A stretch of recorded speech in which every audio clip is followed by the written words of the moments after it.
కాబట్టి నేను కొంచెం నీళ్లు పోస్తున్నానండి.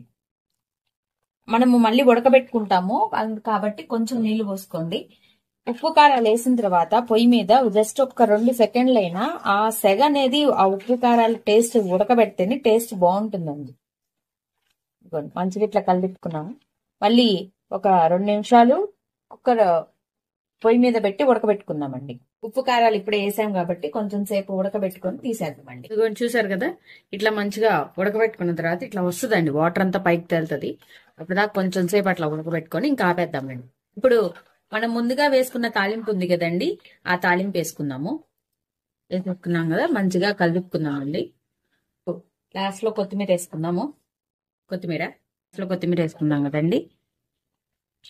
అంతే అండి, పప్పు రెడీ అయిపోయింది. ఇప్పుడు మనం ఒక బౌల్లోకి తీసుకుందాం పప్పు. కమ్మటి పప్పు అండి, కమ్మటి దోసకాయ పప్పు రెడీ అయిపోయింది.